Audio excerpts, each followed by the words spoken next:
Hello class, I hope you're having a wonderful day. Today I would like to complete a practice problem with you. Today we're going to calculate the resultant or the net force for a system of forces, and we are going to do this by using vector resolution, and we're going to use the full angle method. So right here I have the system of forces. We have three forces. Right here, remember, we always need to draw a table with our three column headings. We need to say vector, x component, and y component. We need to list the number of forces or vectors that we have in our system. In this case, we have three forces, and I have labeled them force 1, so capital F with a subscript of 1, and so on. And in the final row, we have the capital Greek letter sigma, and this represents the sum of. Now, for a full angle method, instead of us using the reference angle like we did in the component method, what we're going to do is use the angle from the x-axis in the positive x direction to our vector. So the initial side of our angle is going to be the x-axis here, so right of the y-axis, and our terminal side of our angle is going to be our vector. Okay, so we know that half a rotation here is equal to 180 degrees. We have a reference angle of 55 degrees. So to calculate our full angle here, and I'll just go ahead and call that star right now. The angle star is going to be 180 degrees minus 55 degrees. So this is going to be equal to 125 degrees. So we're going to be using vector resolution, and we're going to use this angle of 125 degrees. Now before we do that, we're going to be using two equations today. To calculate the x component, it's going to be the vector magnitude multiplied by cosine of the full angle.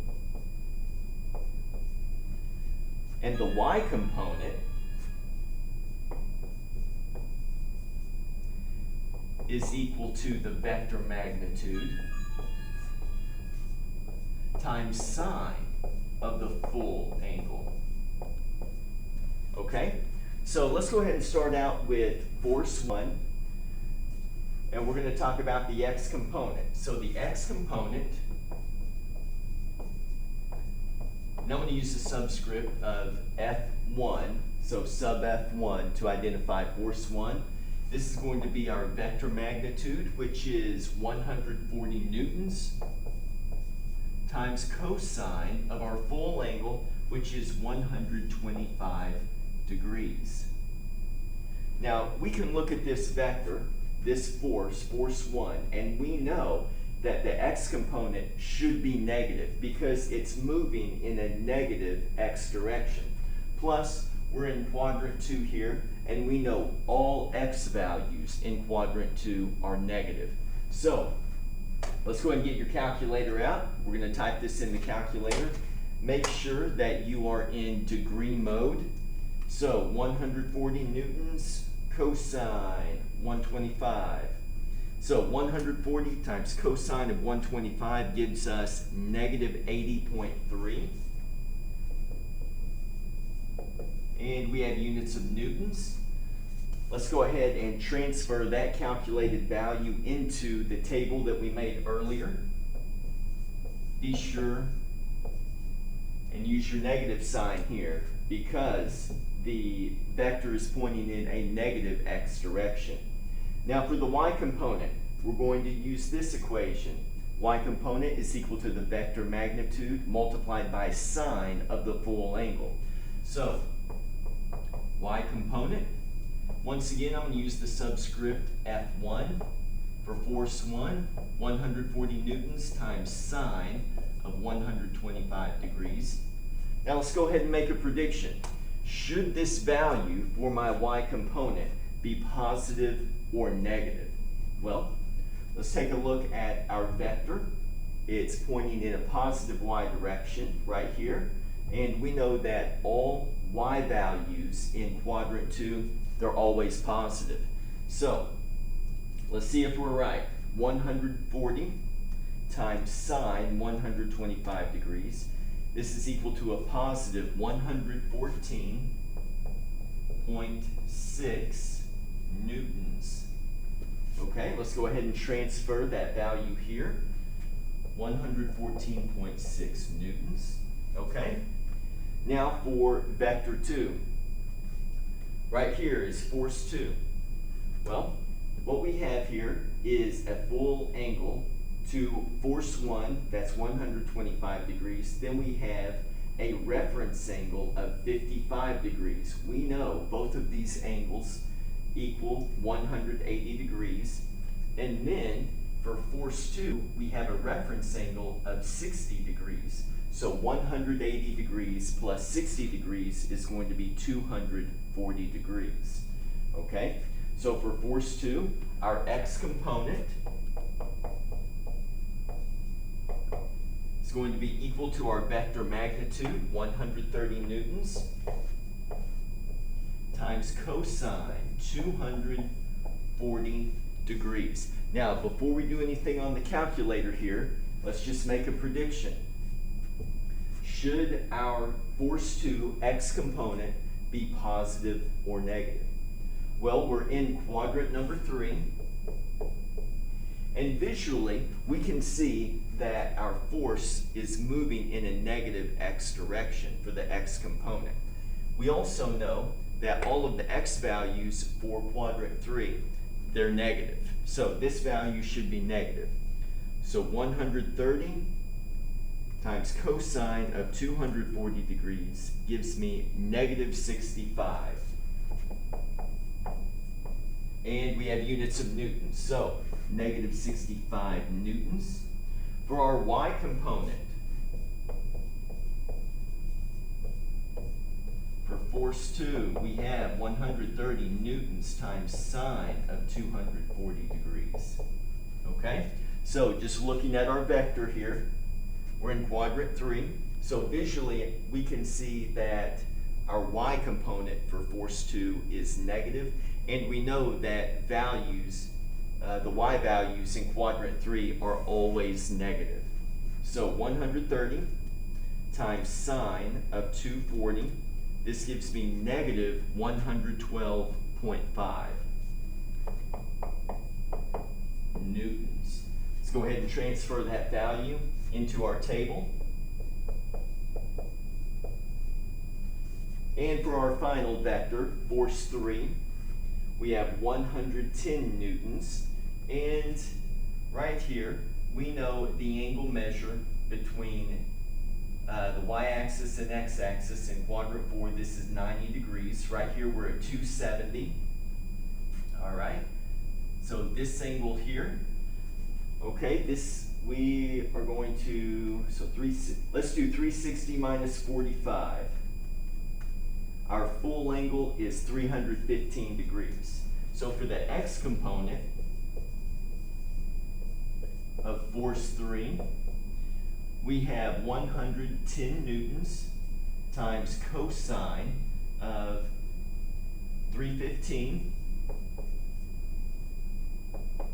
Let's go ahead and make a prediction here. Should our x value for force 3 be positive or negative?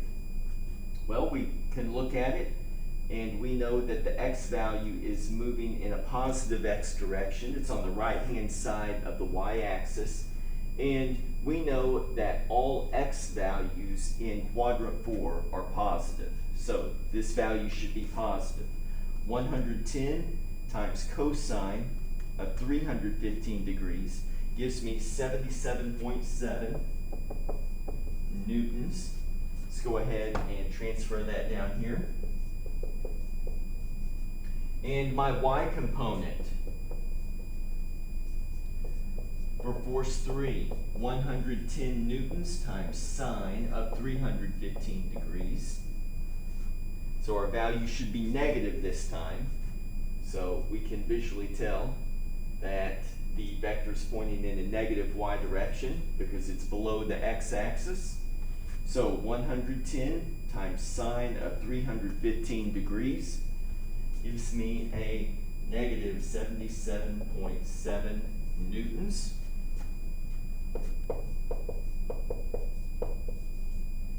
All right, what let's do is sum the values in the x column, and we'll write them down here. And we're going to sum the values for the y component, and we're going to write them here.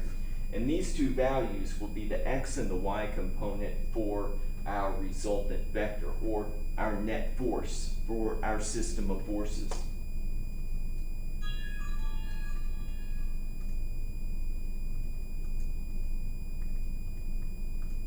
So for my x component column, I have negative 67.6 newtons. For my y component column,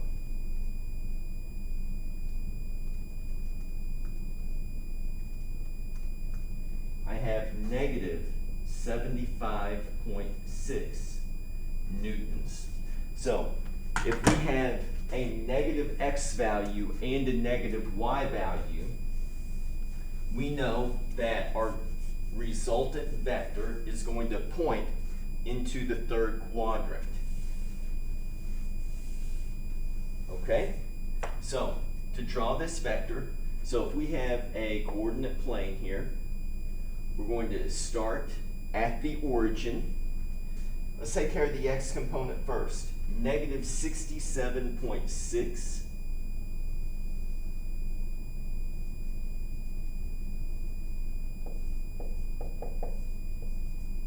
newtons, okay? Using the head to tail method, we're going to place the tail of the second vector on the head of the first vector. So right here, this is our second vector. It has a magnitude of 75.6 newtons, and it's pointing in a negative y direction. So it's negative here. And our resultant is going to start at the tail of the first vector, and it's going to end at the head of the last vector. So here we have our resultant. We'll use vector notation here. Above the R, we know that this is a right triangle. Now the first step is to calculate the magnitude of our resultant, and we're going to use the Pythagorean Theorem to do that. Okay? So we know that our resultant vector squared is equal to our x component squared plus our y component squared. Okay? Our x component is 67.6 newtons. We're going to square that plus 75.6 newtons squared. And we're going to square that. So the first value is 4,569.76 newtons squared. Remember, not only are we squaring the numerical value, we are squaring the unit value as well. So plus 75.6 squared, we have 5,715.36 newtons squared. Now we're going to add these two values together. They have the same unit, so we can add them together. So on the right-hand side of the equal sign, I have 10,285.06 newtons squared. On the left-hand side of the equal sign, we have resultant squared. Now we're not finished here because we have a squared on the left-hand side of the equal sign. So what we need to do to eliminate that is take the square root. But remember the old algebra rule that says to keep the equation balanced, what you do to one side, you're required to do to the other. So we have to square root this side as well. On the left-hand side, our square root and square, they cancel out, so I'm left with just the resultant is equal to the square root of the right-hand side. So resultant is equal to 101.41 newtons. So we're taking the square root of the numerical value and the square root of the unit value. So right here, this is the magnitude of our resultant. So on your paper, there is a space, a box for the resultant magnitude. Resultant is equal to 101.41 newtons. Now we need to take care of the full angle.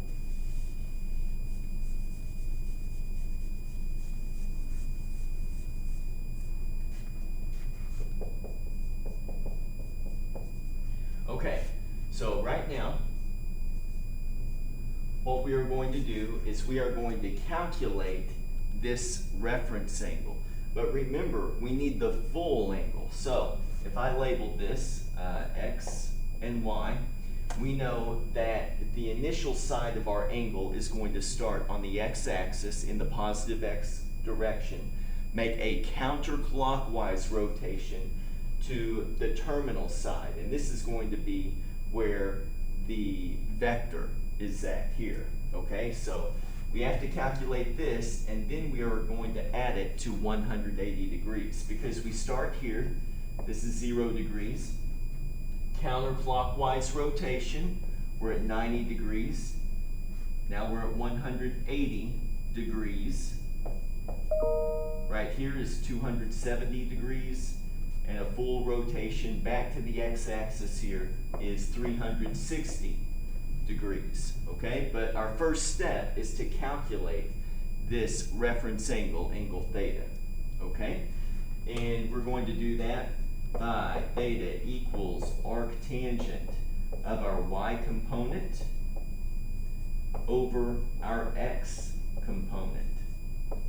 Okay, and this is with respect to the angle theta, which is a reference angle. So with respect to this angle, this is my opposite side, my y component.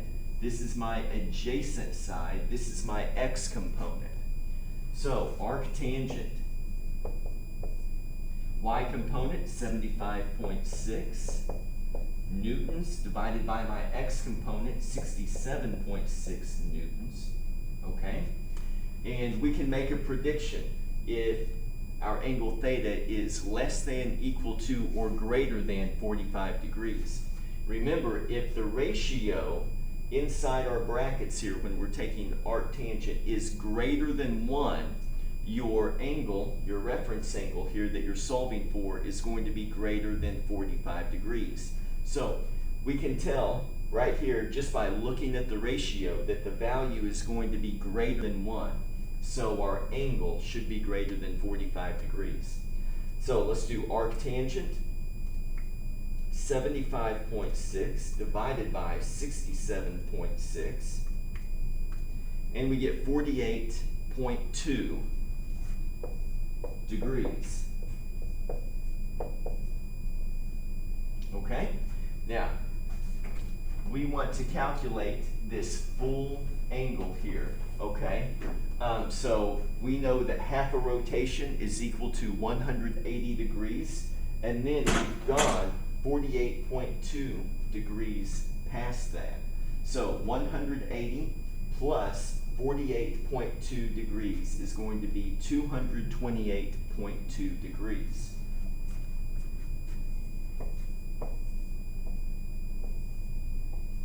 Okay, and that is our resultant direction. So we don't need to write north of east or south of west or any of those descriptions for a direction, because we're not necessarily using a reference angle to describe the direction of the resultant. We're using the full angle method, and the full angle for our resultant is 228.2 degrees. So I hope this video helps. If you have any questions, feel free, give me a call. Please send me an email. I would love to help you. I hope you have a wonderful day.